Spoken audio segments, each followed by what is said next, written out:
Bismillahirrahmanirrahim. Alhamdulillahirabbil alamin. Marilah kita membahas statistika deskriptif.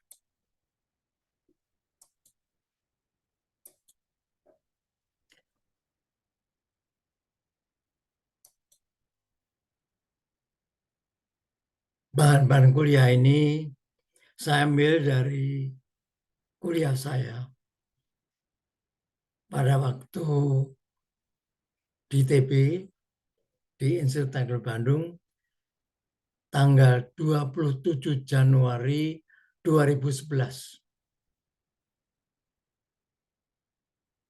27 Januari 2011. Jadi 12 tahun yang lampau. Saya kuliahkan di Institut Teknologi Bandung. Tanggal 27 Januari 2011. 12 tahun yang lampau. Bahan-bahan ini saya buat. Datanya sendiri juga sambil berkaitan dengan harga laptop pada waktu itu. Jadi masih bulan Mei 2002. 21 tahun yang lampau datanya diambil. 21 tahun yang lampau bulan Mei.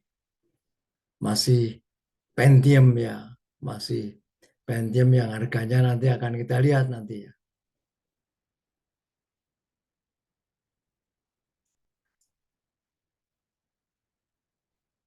Statistika deskriptif itu yang akan kita bicarakan insya Allah itu beberapanya. Satu, penggambaran distribusi data. Penggambaran distribusi data.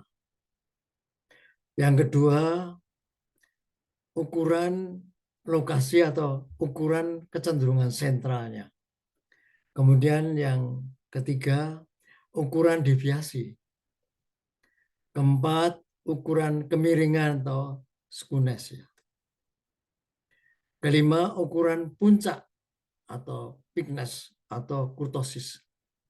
Yang momen, yang keenam momennya, mungkin belum sempat ini momennya. Yang penting, ini penting sekali, statistik jangan Anda anggap ringan ini.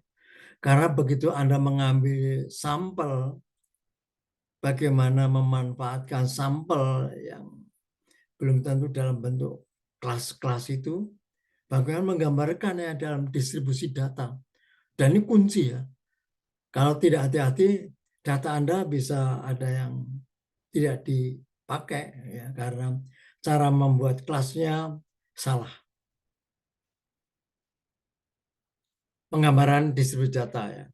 Ini contohnya harga Pentium tadi, harga Pentium zaman dulu nih.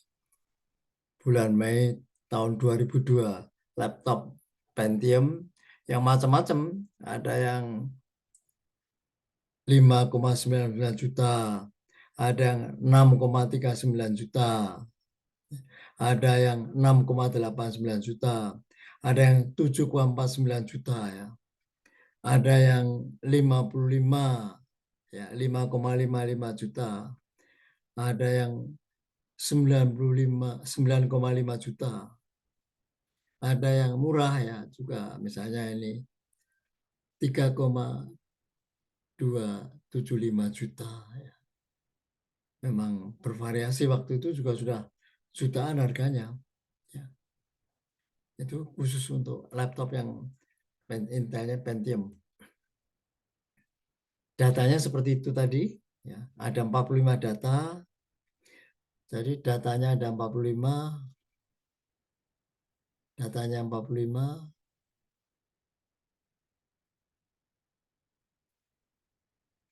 Dinyatakan dengan N ya. N sama dengan 45. Minimum dari datanya ini adalah 3,275 juta. Yang maksimumnya 9,5 juta. Ini dalam rupiah ya, dalam rupiah. Nah, untuk membuat kelas di dalam datanya itu, bagaimana mengkelas-kelaskannya itu penting sekali ya. Kalau Anda langsung membaginya, misalnya membagi menjadi 6 kelas, yang ini tidak masuk ini. Maka salah satu caranya, walaupun ini subjektif juga, yaitu menambah angka. Jadi rentangnya itu, ini kan kalau kita lihat dia punya rentang. Rentangnya ini yaitu maksimum data dikurang minimum data ditambah dengan tambah angka. Tambah angkanya ini yang saya katakan tadi subjektif. Ini bisa 600, bisa 60. Cuma karena ini berkaitan jutaan, berkaitan harga rupiahnya berkaitan dengan jutaan, maka saya ngambilnya 600 rupiah ya, 600 rupiah.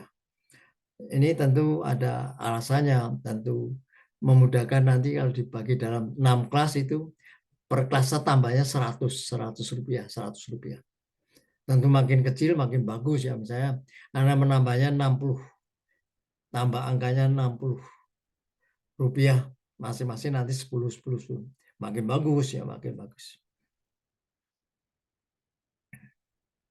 Nah, dalam contoh ini saya tambah angkanya 600 sehingga rentangnya sendiri menjadi ini ya, menjadi 6225600 ya.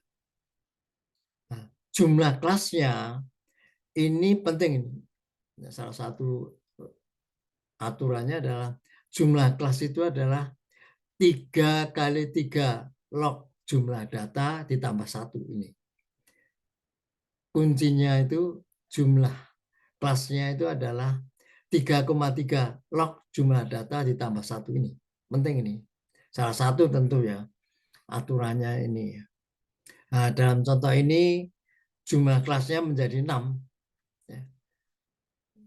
Dalam contoh ini untuk data yang jumlahnya 45 yaitu 3,3 log 45 ditambah 1 ya, kita bulatkan itu kita dapatkan jumlah kelasnya 6 ya, jumlah kelasnya 6.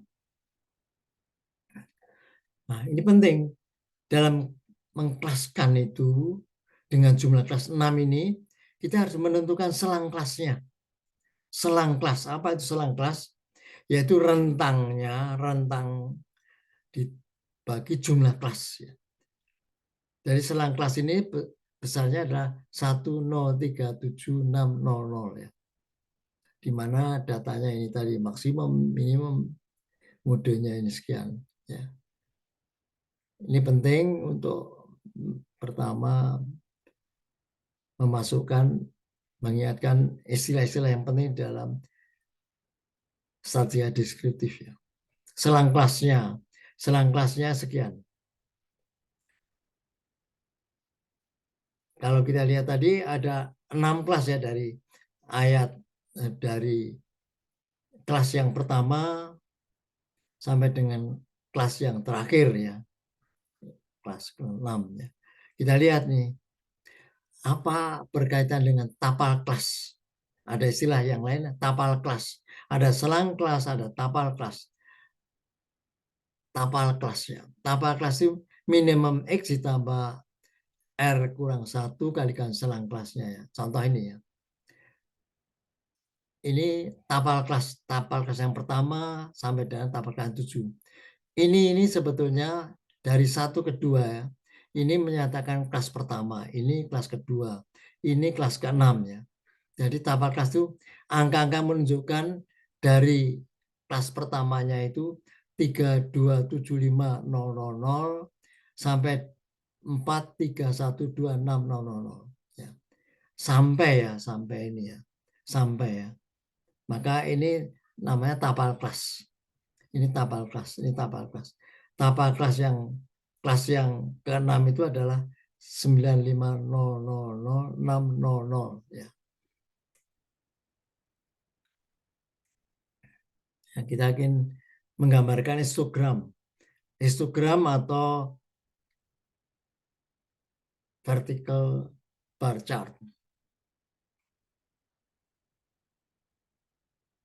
peta batang vertikal ya, histogram. Kalau di dalam MATCAD ini saya menggunakan MATCAD ya. Jadi kalau kita lihat tadi tapal kelasnya itu ini. Ini sampai ke sini itu kelas pertama, ini sampai ke sini kelas kedua, ini sampai ke sini kelas ketiga, ini kelas keempat, ini kelas kelima, ini kelas keenam ya. Tapi angka-angkanya itu dikaitkan dengan batas, kaitan dengan batas atau dengan tapal kelasnya.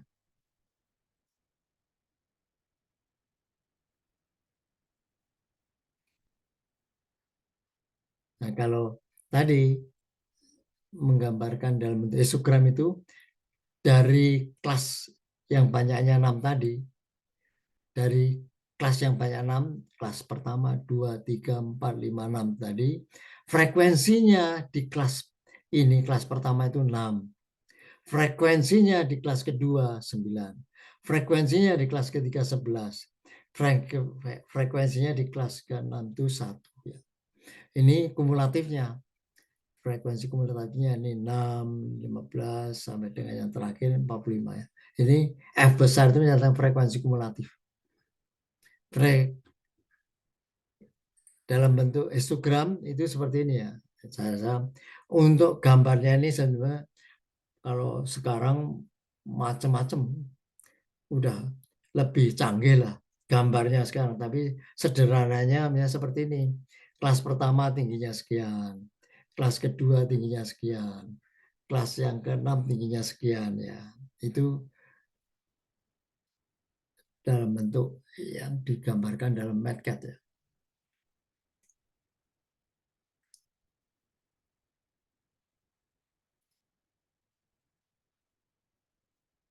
Ada beberapa istilah yang lain. Ada tapal bawah kelas, ada tapal atas kelas tadi ya, sudah ya.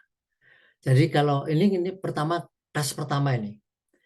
Kalau bacanya kelas pertama 3275000 sampai ya.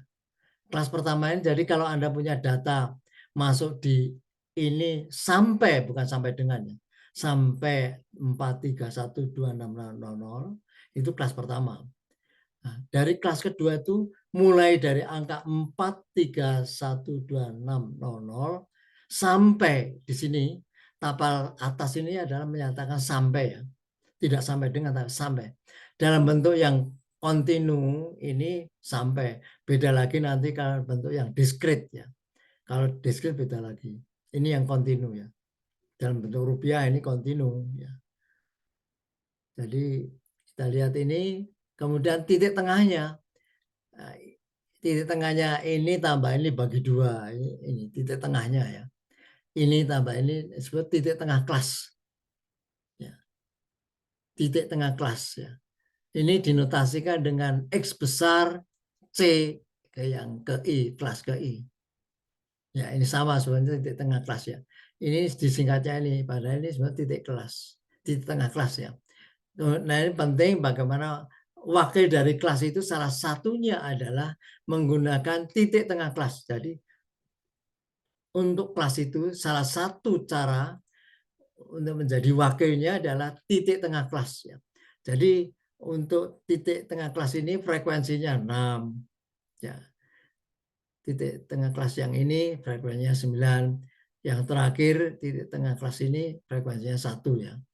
Frekuensi kumulatifnya ini ya. Enggak, tidak, saya buat Anda tidak sulit ya.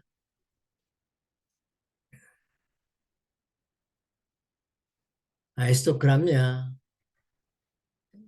berkaitan tadi titik tengah kelasnya itu ya, itu ini ya. Kemudian kita akan bicarakan berkaitan poligon frekuensi kumulatif. Poligon frekuensi kumulatif. Ya.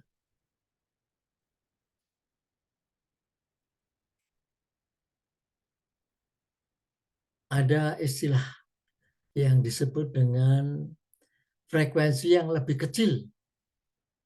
Ya. Jadi kalau kita tidak lihat ada ini dari 0, sampai ini, sampai ini, sampai ini, sampai ini yang terakhir ya. Itu ada istilah frekuensi lebih kecil dari ini. Berapa data lebih kecil dari 0? Berapa lebih kecil yang dari ini besarnya 6? Yang lebih kecil dari ini berapa? Itu 1 gitu ya. Ini ada beberapa istilah, tentu jangan dipusingkan, ini bisa Anda ulang-ulang sendiri.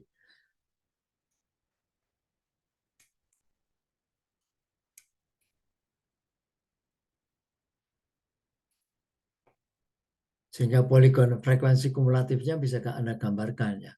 Saya rasa buat Anda mudah itu ya. Ini menyatakan data-data tadi yang berkaitan frekuensi, poligon frekuensi kumulatif. Saya rasa buat Anda mudah. Kemudian ada poligon frekuensi kumulatif relatif ya. Sebetulnya dari istilahnya sudah jelas ini. Ini dibagi dengan data Anda keseluruhannya itu ya. Jadi relatifnya berapa ya.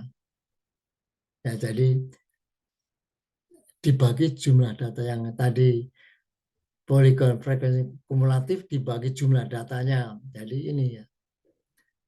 Kita dapatkan ini ya. Jadi sampai yang kelas ke-7 memang berkaitan dengan poligon frekuensi kumulatifnya itu memang satu ya. Jadi digambarkan ini akan seperti ini ya. Mudah penggambarannya, menurut saya Anda akan mudah. Jadi digambarkan nama akhirnya yang terakhir itu ya, poligon frekuensi kumulatif relatif. Ini tentu akan bermanfaat, nanti akan kaitannya dengan probabilitas, kaitan dengan teori probabilitas, teori kemungkinan. Kurva frekuensi kumulatif kalau tadi, ini sekarang kita bicarakan kurva frekuensi kumulatif atau OGIF, atau orang mengatakan OGIF, OGIF, OGIF, ya macam-macam orang melafalkan ini. Ada OGIF, ada OGIF dan sebagainya, macam-macam lah namanya bahasa. Kurva frekuensi kumulatif OGIF itu seperti ini.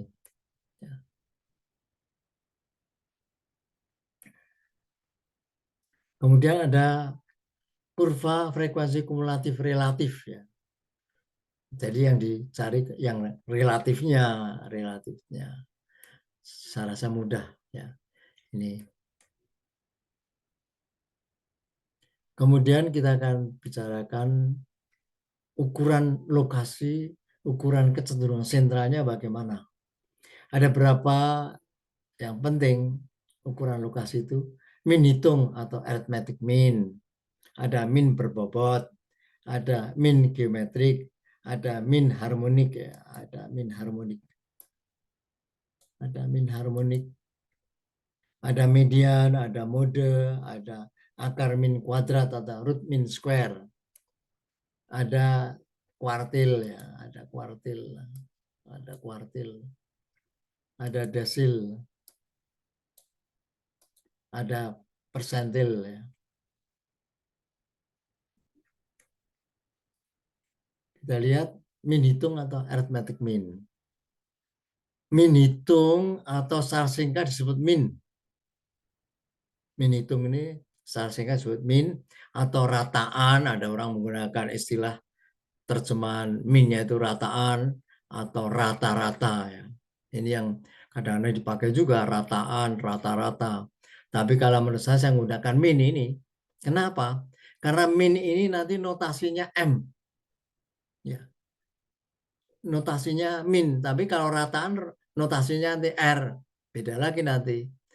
Koefisien korelasi rata-rata juga R. Jadi maka saya ngambil. Kenapa saya tetap menggunakan min? Karena nanti notasinya itu singkatannya itu min itu M, atau kalau populasi mu ya. Jadi memudahkan sebetulnya. Min hitung itu Min hitung kalau kita punya data X besar, ya, kita punya data X besar, itu ada sigma XJ, J1 sampai dengan N per N. Ini min hitung X besar atau min sampel ya.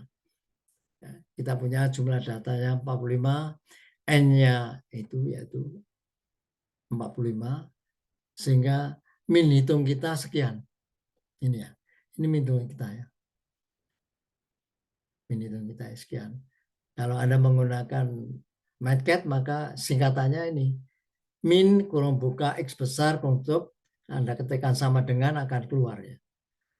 Akan keluar ya. Jadi misalnya kalau Anda menggunakan MATCAT itu memang lebih mudah. Atau yang lain ya tentu Excel atau sebagainya. Wallahu alam.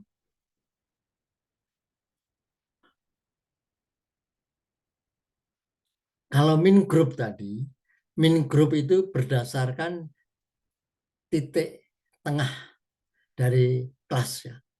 Titik tengah dari kelas. Titik kelas. Itu min grupnya ini sigma dari titik tengah grupnya kali frekuensinya dibagi jumlah dari seluruhnya frekuensi. Ini ya. Kita dapatkan min grupnya itu ini. Sekian ya. Jadi kalau kita ingin mengetahui data dari yang awal ya, data yang masih mentah di rata-ratakan menghitung. Bisa juga kita memanfaatkannya dari titik tengah kelasnya. Ya tentu beda ya, hasilnya bisa beda. Contohnya ini untuk min grupnya sekian, untuk min kalau dari data mentahnya sekian ini. Dari data sampelnya sekian, beda ya. Dan kalau ini beda. Histogramnya tadi ini ya,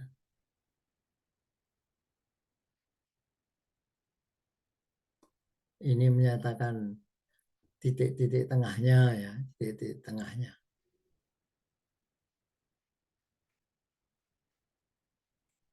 Min berbobot. Apa itu min berbobot? Min berbobot itu kalau kita mempunyai data X besar, maka dibobot. Dikasih bobot. Setiap data X yang kecil dikalikan bobot B kecil J. X besar J kalikan BJ, semua disigmakan, dibagi dengan sigma BJ ini. Ini yang disebut min berbobot. Ya. Contohnya min berbobotnya adalah sekian. Ya. Sekian ya, min berbobot dari rumus ini dapatkan ini. Ya.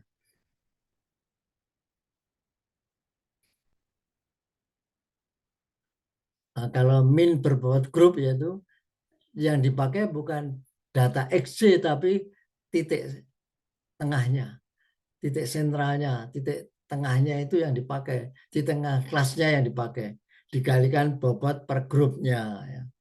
Dikalikan bobot per grupnya, ya. Bobot per grupnya itu sama dengan frekuensinya, ya. Frekuensinya. Itu contoh ini misalnya untuk min untuk ya, min berbobot untuk grup sekian. Ada lagi min geometrik. Min geometrik itu untuk X yang lebih besar sampai 0 ya. Ini semuanya harus sama dengan lebih besar dari 0. Semuanya harus lebih besar dari 0. Data Anda harus yang ini. Maka Anda bisa menggunakan min geometrik. Tidak boleh yang negatif ya. Tidak boleh. Apa itu min geometrik? Dinotasikan dengan G besar dan X besar ya. Geometrik ini. G singkatan geometrik. Geometrik dari data X besar itu sebetulnya ini perkalian dari XJ J1 sampai dengan N perkalian ya X1 kalikan X2 kalikan X3 kalikan XN tapi di akar ya di akar ini namanya min geometrik.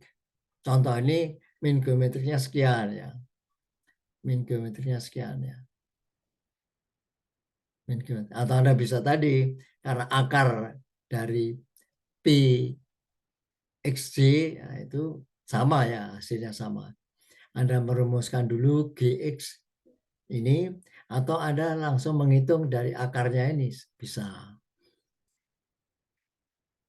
Atau kalau menggunakan notasinya MATLAB, G min ya.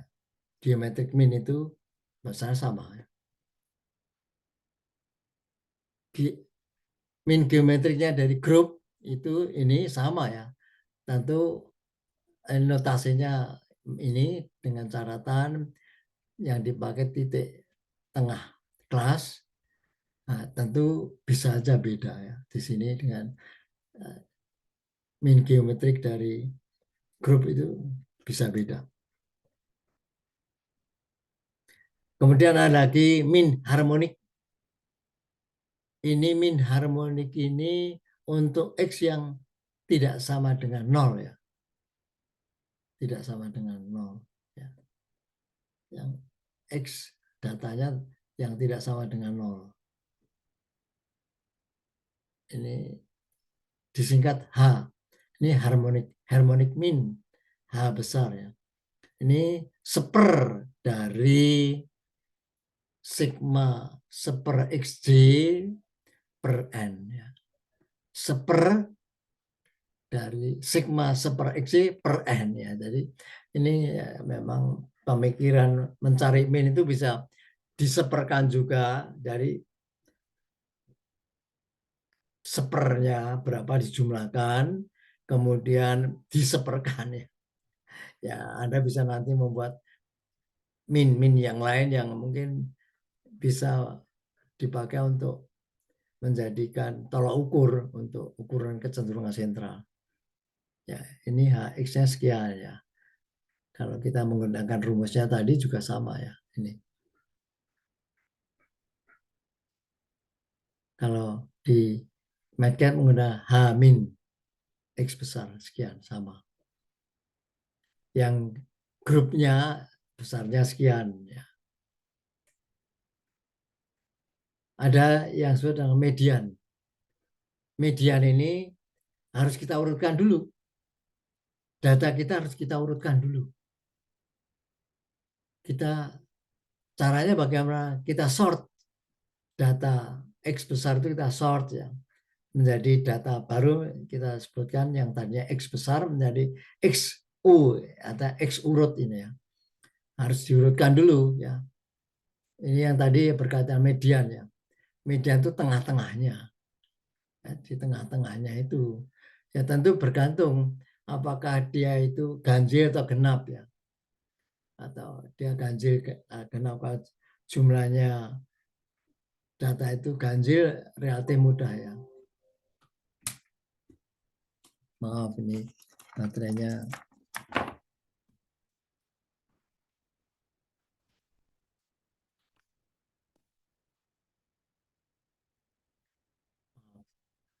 Baterainya ngedrop.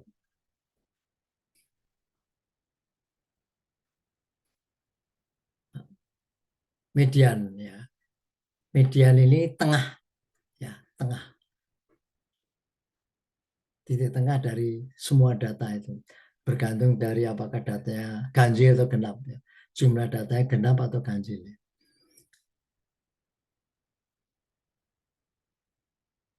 Kita lihat di sini setelah diurutkan ya, ini setelah diurutkan ya. Setelah diurutkan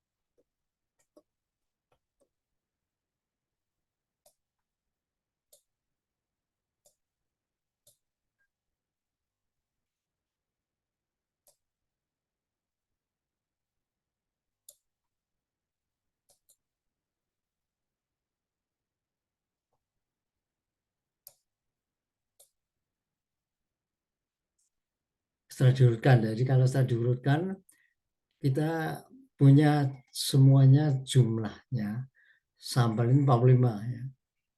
Ini ganjil. Jadi kalau kita cari tengah-tengahnya, ini berarti kita mempunyai 45 dibagi 2, 22,5 ya. 22,5. Jadi karena ini ganjil, maka tempatnya itu di tempat 23. Ya. Di tempat 23. Di tempat 23. Jadi medianya setelah kita urutkan, ya. Artinya kalau tempat 23 itu sebelah kiri jumlahnya data 22, sebelah kanan dari data yang ini adalah 22 juga gitu. Median ini kalau ganjil ya. Kalau ganjil itu relatif mudah ya. Tapi kalau genap juga mudah juga, yaitu dibagi 2 antara yang tadi misalnya jumlah datanya 44, maka yang kita lihat tuh kan bagi 2 berarti 22. 22 antara 22 23 ini ya. Ya. Antara itu ya, antara itu. Jadi nanti medianya yang data yang 22 ditambah 23, data 23 dibagi 2 ya. Itu kalau genap ya. Tapi kalau ini ganjil, maka di tempatnya itu di tempat ini 23. Ya, 23. Jadi kalau 23 berarti di sana ada 22 data, yang di bawahnya ini terus ya, ya terus itu sampai data gambar banyak 22 itu median. Medianya.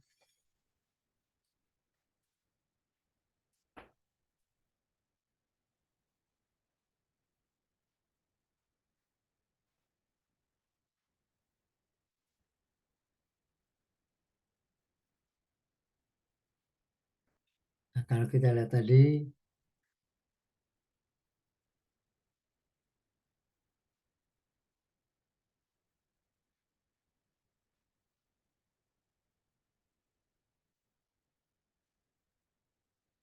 median itu sebenarnya tadi kalau di tengah-tengah persisnya 22,5 ya. Tapi kan ini kalau berkaitan datanya yang mentah, data mentahnya itu di tempat 23. 23. Untuk data kontinu dalam grup ya. Data kontinu dalam grup, median dalam grup itu sekian. Kalau dalam grup itu yang dipakai berkaitan dengan data tapal kelasnya ya, tapal kelasnya. Tapi kalau langsung data mentahnya juga tadi yang di tempat ke 23.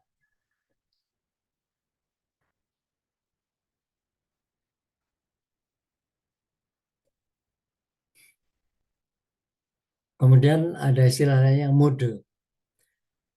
Mode ini itu menyatakan data yang frekuensinya banyak, paling besar berapa itu. Bisa juga ya ini. Ada data yang unimode atau yang modenya tidak hanya satu. Dalam contoh ini banyaknya besarnya mode data kita itu 6390000 ya.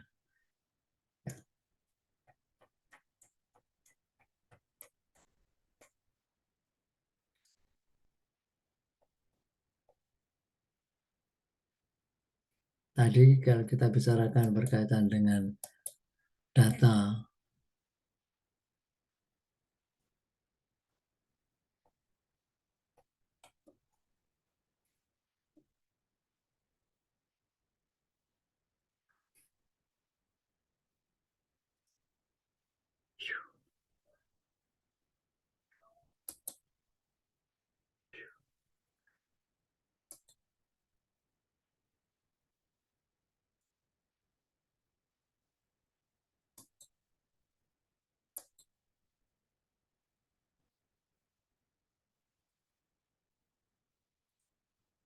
kita lihat median. Median disimbolkan dengan X tilde ya, atau dengan median ini gambarnya itu nih. Nah, ini tilde ini. Artinya ada lengkungan ya, ada lengkungan begini. Yang ini Dari sini naik, kemudian ini yang dari sini naik, di sini melengkung begini ya. Median ya, median. Memang simbol itu hendaknya mencerminkan dari apa yang ingin kita tuju. Median adalah nilai yang di tengah-tengah dari distribusi. Median merupakan suatu nilai di mana frekuensi nilai yang lebih dari median dan frekuensi nilai yang lebih besar dari median sama frekuensinya.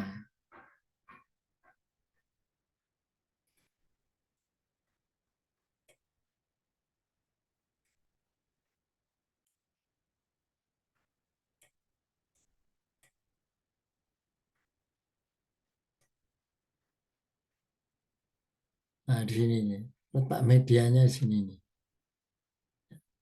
Letak data kita punya itu, ini medianya sini nih. Modenya ya, maaf sekali lagi. Modenya di sini nih, modenya. Modenya. Jadi kalau kita lihat di sini, data kita yang tinggi itu sini di tempat sini. Mode sekali lagi modenya, di sini MO ya.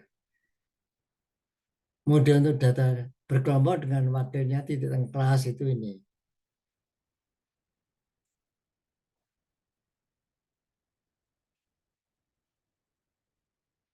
Kalau kita menggunakan dari titik tengah kelasnya itu, nah modenya di sini.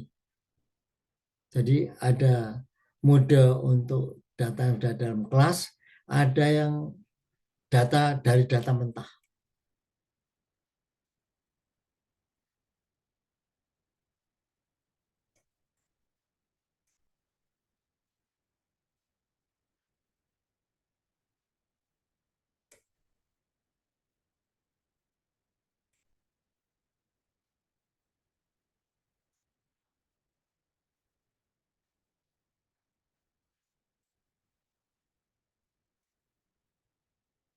Ada yang disebut istilah dengan akar min kuadrat atau root min square.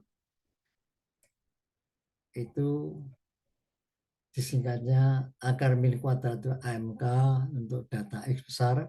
Itu sama dengan akar dari sigma XJ yang di pangkat 2 dibagi dengan N. Akar min kuadrat. Jadi min ya berkaitan minnya ini ya kita dari kuadrat ya.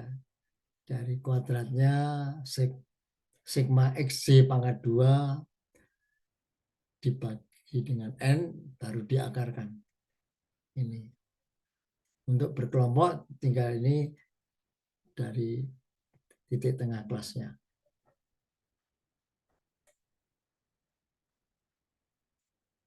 Kualitas ukuran kecenderungan sentral ya. Bagaimana menggunakan mana yang lebih baik, atau min hitung, min harmonik, min geometrik, mode, atau median. Nah, ini mengukurnya bagaimana kualitas ukuran kecenderungan sentral. Yang pertama ukurannya adalah didefinisinya secara tajam. Artinya ya secara kuantitatif, bukan hanya kualitatif ya. Mudah menghitungnya, yang kedua. Ukuran yang lain mudah ditafsirkan, mudah difahami, mudah ditafsirkan.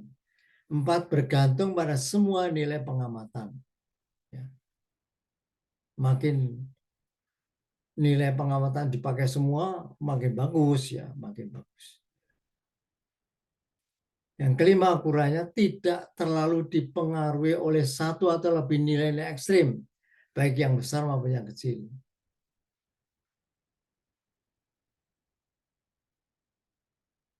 Jika diambil lebih dari satu kelompok sampel, maka nilainya berfluktuasi relatif kecil. Yang ketujuh, dapat digunakan untuk pemakaian lain secara matematis. Ya, ini ukuran, ada 7 ukuran yang bisa dimanfaatkan untuk menilai apakah menggunakan min hitung, min geometrik, min harmonik, mode, median, akar min square misalnya, akar min kuadrat itu ada, Anda bisa menggunakan 7 ukuran ini.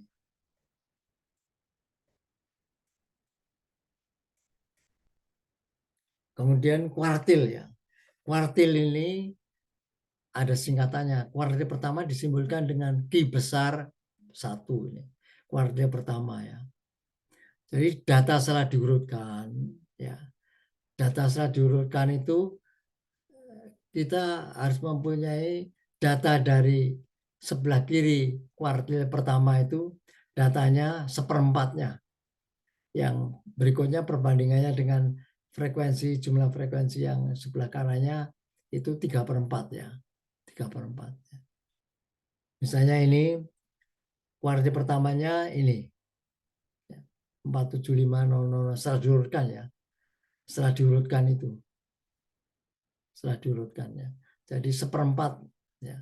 Seperempat perbandingannya kalau kita punya Q1 mempunyai kuartil pertama. Kita mempunyai kuartil pertama. Ini maaf agak harus hati-hati sekali ya berkaitan kuartil ini. Kuartil pertama berarti bahwa perbandingan frekuensi yang sebelah kiri Q1 dan sebelah kanan itu adalah di sini 1, di sini seperempatnya, di sini 3/4-nya ya. Jadi 1/3 seperempatnya. Jadi Q1, Q2 berarti tengah-tengahnya. Ini sama dengan medianya ya. Sama dengan medianya ya. Sama ini. Q besar 2 ini sama dengan medianya. Artinya frekuensi data kita itu sama dengan frekuensi yang sebelah kiri dari Q2 sama dengan frekuensi yang sebelah kanan Q2 ya. Itu yang Q2, ada lagi yang Q3 ya.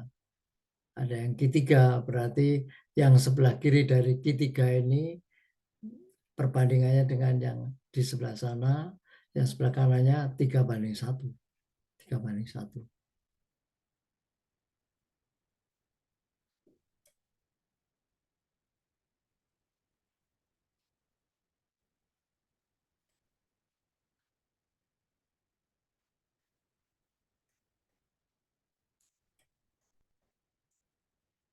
Kemudian ada istilah selain kuartil itu, ada istilah yang lain. Ada istilah yang berkaitan dengan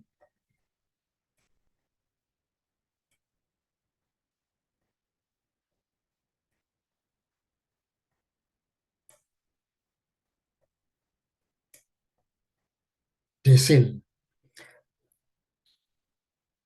Desil ini disingkat, disimbolkan dengan D besar ya, desil ini. Desil ya. Kalau tadi kuartil perempatan, kalau ini persepuluhan ya. Persepuluhan. Jadi ada desil 1 sampai dengan desil ke-9 ya. Ada desil 1 sampai dengan desil yang tentu data Anda kalau datanya kurang dari 10 ya enggak, tidak punya desil secara lengkap, enggak punya. Datanya harus ya, tidak boleh kurang dari 10 ya. Nah, kita lihat ini misalnya desil 1 besarnya sekian, desil 2 sekian, desil 3 sekian, sampai desil ke-9 ya. Sampai desil ke-9 ya. Sampai desil ke-9 nilainya sekian ya. Itu desil ya.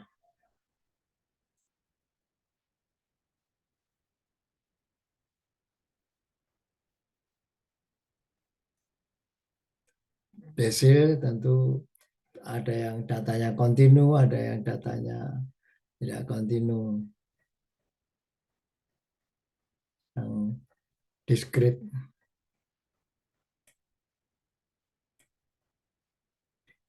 Ada istilah yang lain selain desil itu ada persentil ya. Ada persentil ya. Persentil ini disimbolkan dengan P besar, fungsi dari di mana tempatnya persentil itu dari data Anda ya.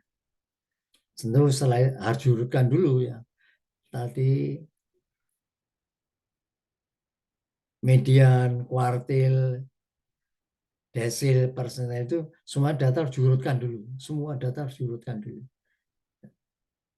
Jadi kalau data Anda kurang dari 100, maka nggak ada, ya, tidak punya persentil, ya, karena data Anda harus sebelah kiri dari persen pertama itu kalau datanya ini nggak bisa. Jadi jumlah sampelnya tidak bisa kurang dari 100, ya. Kalau Anda punya N kurang dari 100, maka tidak punya persentil secara lengkap, tidak punya.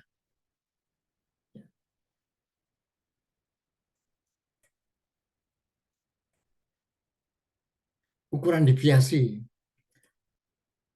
Berikutnya kita bahas ukuran deviasi.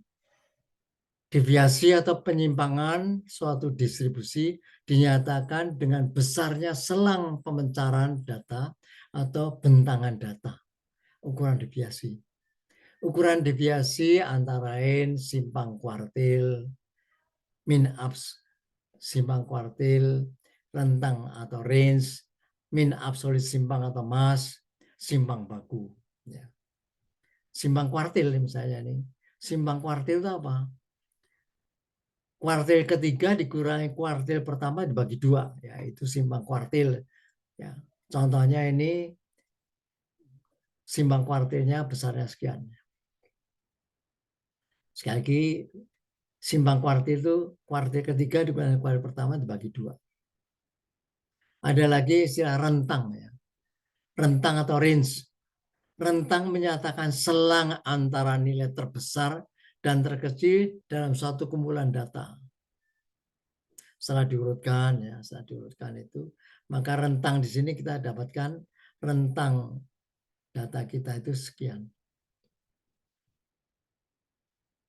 Saya rasa buat Anda mudah itu. Kemudian ada min absolut simpang atau mass. Mass itu adalah sigma dari harga mutlak dari XJ dikurangi min X. Harga mutlak lagi. XJ dikurangi min X. Harga mutlaknya disigmakan semuanya sebagai N, ya. Contohnya massnya itu sekian nilainya. Ada lagi variansi. Variansi yang ini terkenal nih, variansi. Ada sigma X besar J dikurang min X besar dipangkatkan 2 sigmanya, ya. Sigma dari ini dibagi N. Contoh variansinya ini sekian. Variansinya sekian. Atau dalam MATLAB var X besar. Ada lagi istilah simpang baku. Apa itu simpang baku? Akar dari variansi X besar. S besar atau simpang baku dari X besar sama dengan akar, ya, dari var X, ya, tentu akarnya yang diambil yang plusnya. Contohnya ini. Atau dalam notasi MATLAB STDEV.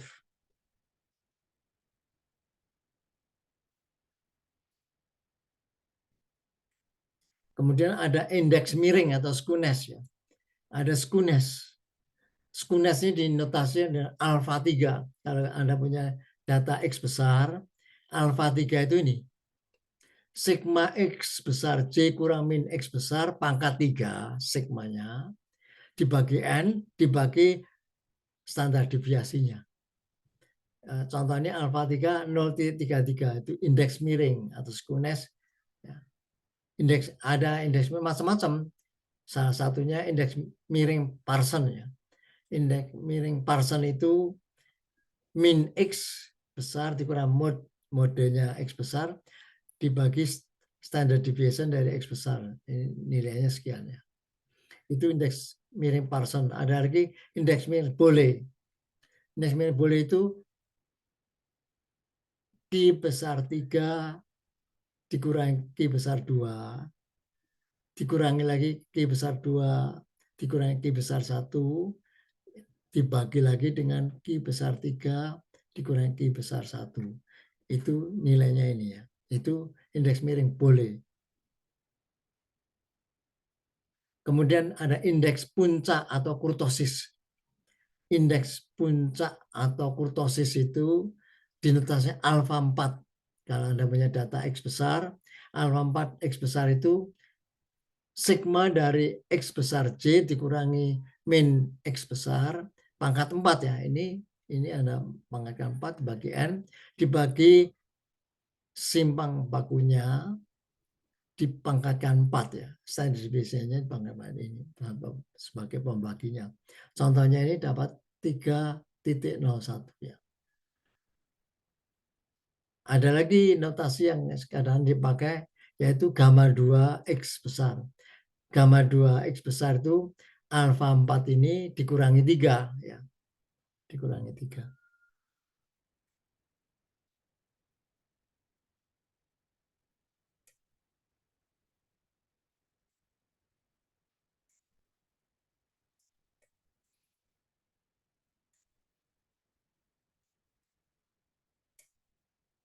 Itulah gambaran dari statistika deskriptif ya.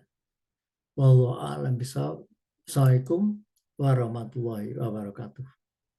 Semoga bermanfaat. Ini nih kelihatan sederhana statistika deskriptif itu, tapi kunci ya. Kunci di dalam analisis dalam statistika. Wallahu a'lam bishawab. Assalamualaikum warahmatullahi wabarakatuh.